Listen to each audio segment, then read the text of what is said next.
I think my worst sort of nightmare is you get people that stand very close to you, that sort of people that stand there and talk to you. Invading your personal space. Yeah, and I'm sort of like that because I really don't want people sort of close to me at all.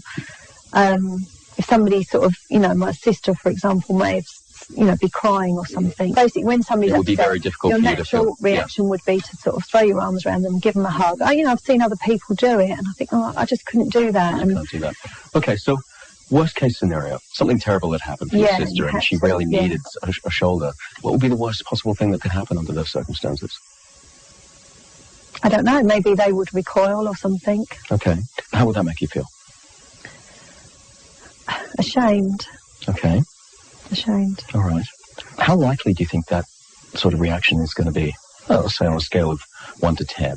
My sister, probably like 1, Okay, so virtually non-existent. With a sister, definitely, yeah. So let's go to someone like a reasonable friend.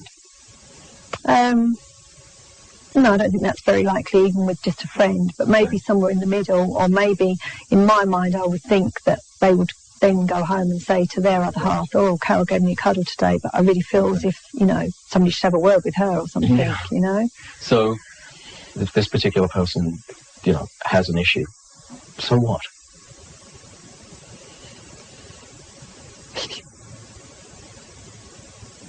In bet it's not so what to me. What's really important, I think, is to get her to a state where she can feel comfortable. I've advised Carol to talk about her condition in a safe environment, so perhaps with her sister or best friend, people who she trusts and who she knows aren't going to be cruel or unpleasant with her feelings.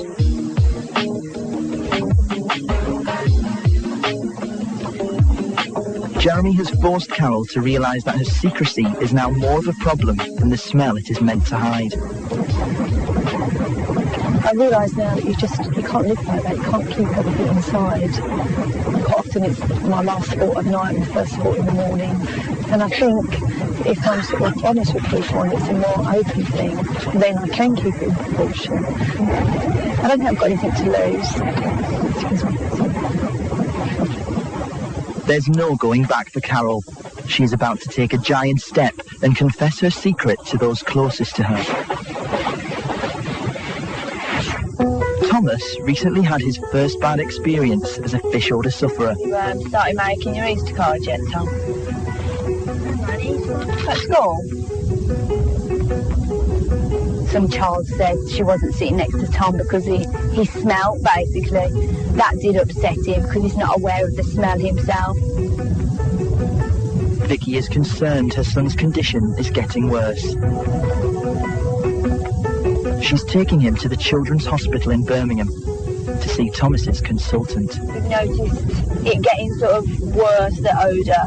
Is that going to happen as he gets older? And is there anything more we can do to help him?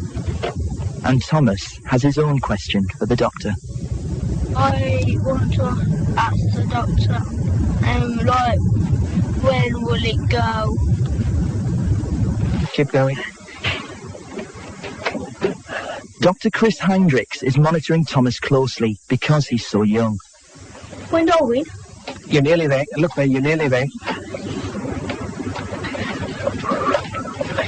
I can start smelling him at the moment. Really? Yes, I can get the fishy smell more at the moment. Thomas's odour starts in his stomach, then comes out through the whole of his body. It's caused by having too much of a smelly chemical in his system called trimetillamine, which, unlike the rest of us, he's unable to break down. Instead, the chemical is excreted through Thomas's sweat, urine and breath.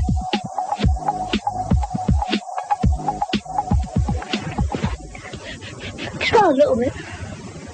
The other way to do it is if you put your hands like this and you just breathe like that. Dr. Hendricks is aware of the particular problems for very young sufferers.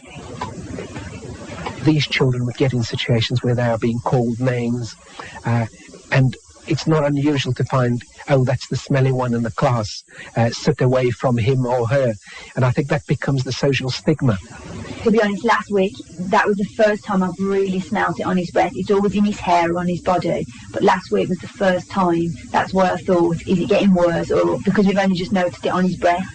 The kind of teenage years is classically the age when most of these patients are diagnosed. Right. So it's quite unusual to find somebody as young as Thomas, which most probably means he's got the disease in the more severe end of the spectrum.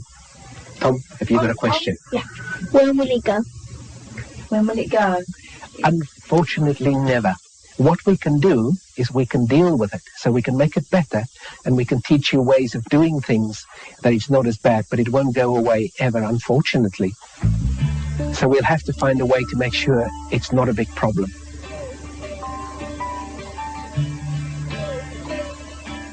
We do know in boys and girls that natural body odor increases around the teenage years.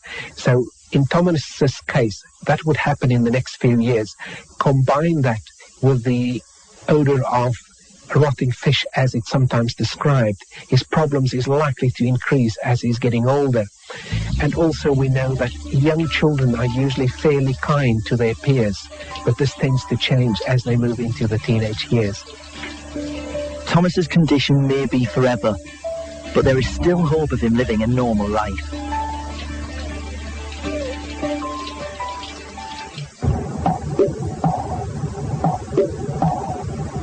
It's the day of reckoning for Carol. She's on her way to see her best friend Sharon, who lives close by in Southend. Carol wants to tell her the truth. I'm quite anxious. I did toss and turn a lot last night and sort of went through different sort of ways of saying it and ways of not saying it. So I am definitely anxious. It's hard to sort of know where to start.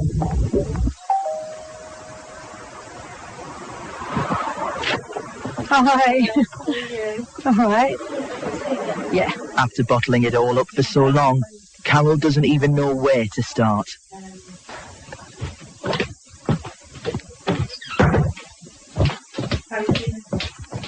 Nervous. Not nervous because of your reaction or anything like that, just nervous. Generally nervous. Have you heard of something called fish odour syndrome? Is that anything you've ever heard of? I have actually, Carol. That? Yeah. Well, that's what I've got.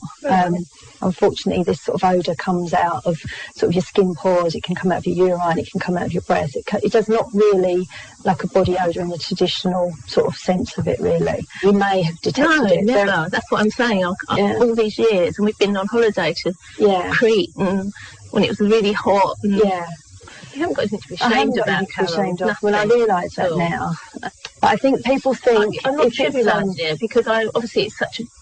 I don't fully understand it yet, but you've got nothing to be ashamed about. No. I just think, wow, what the hell took me so long?